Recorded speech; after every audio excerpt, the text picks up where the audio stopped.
కాబట్టి దళితులు బలహీన వర్గాలకు ఏ పార్టీ అయినా మీ దయా బతుకుడు తప్ప ఎవరు అవసరం లేదు.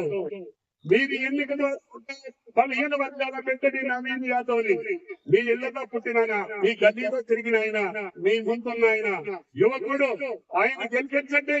లక్ష్మణతో పాటు శ్రీహరితో పాటు ఆయన మీకు జీతం చేపించేటటువంటి బాధ్యత ఈ రేవంత్ తీసుకుంటున్నా చెప్పి కూడా మీకు ఈ సందర్భంగా మనం చేస్తున్నాం.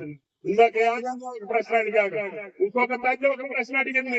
తప్పకుండా ప్రశ్నలకు సమాధానం చెప్పడమే కాకుండా వాటిని పరిష్కారం చేసి మిమ్మల్ని శభాషాలు పిలుచుకుంటాం తప్ప మీతోటి ఈ సందర్భంగా మనం చేస్తున్నాం. కాబట్టి దయచేసి ఓట్ల కోసం వచ్చినటువంటి రాఘవరెడ్డి గారు లేదు నాగరాజన్న గారు యువతతో పోయేవాడు కాదు.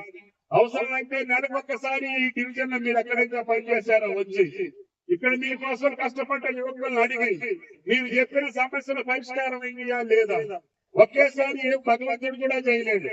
కానీ అత్యవసరమైన పేదలకు కావాల్సిన ఈ యొక్క బస్తీల్లో కావాల్సినటువంటి పనులు ఇందాక శ్రీహారాన్ని చెప్పాడు. మంచినీటి మాది ప్రధాన సమస్య, డ్రైనేజ్ మాది ప్రధాన సమస్య, హైటెన్షన్ లైన్ మాది ప్రధాన సమస్య, మా పిల్లలకు చదువులు మాకు ప్రధాన సమస్య.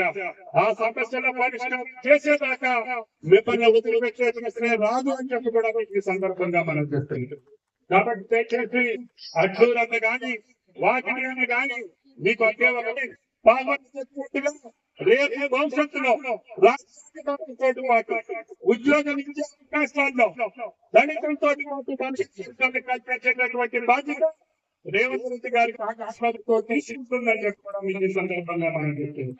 కాబట్టి ఇప్పటికే మొదలుపెట్టినటువంటి పథకాలు గతంలో అందరూ ఇందులో మొదలుపెట్టినటువంటి పథకాలతో పాటు రాజశేఖర రెడ్డి గారు చేసినటువంటి కార్యక్రమాలతో పాటు ఏ మంచి పథకం ఉన్నా కూడా మేము రద్దు చేయలేదు. ఎన్ని వేల కోట్ల అప్పులు చేసి మా మీద వదిలేసిన ఇంకా ఎంతో మందికి అప్పులు మీరు బాకీ పడ్డారు. ఇవాళ PMS మీటింగ్ కోసం 10 కోట్లు ఒప్పుకుంటే 8,000 కోట్లు కొట్టినటువంటి అదే విధంగా అన్ని శాఖల్లో బాకీలు పెట్టి ఈ రోజు ప్రభుత్వాన్ని బదనాం చేయాలనుకుంటే అది మీ వల్ల కాదు. మేము కష్టపడి కూర్చునే పేదలిచ్చినటువంటి మాటలు అది సన్నబియ్యం కావచ్చు, విద్యుత్ శక్తి కావచ్చు, అదేవిధంగా రేషన్ కార్డులు కావచ్చు, అదేవిధంగా గ్యాస్ బండ కావచ్చు, ఇల్లు కావచ్చు, మీ బిడ్డల చదువు కావచ్చు, అన్నింటినీ పూర్తి చేసేటటువంటి బాధ్యత. ఇంకా మిగిలిపోయిన ఏంటంటే భగవంతుడు చల్లగా చూస్తే తప్పకుండా పథకాలన్నింటినీ అమలు చేసి 5 సంవత్సరాల మా పాలన కాలంలో కాంగ్రెస్ పార్టీ రేవంత్ రెడ్డి గారి మాటను నిలబెట్టుకొని మళ్ళీ నువ్వు ఇంటికి వస్తాను. అందుకే ఆశీర్వదించండి, కాంగ్రెస్ పార్టీని ఆశీర్వదించండి. 4 కోట్ల తెలంగాణ ప్రజలకి మంచి జరిగేదానికి ఈ ఎన్నికలు ఉపయోగించండి.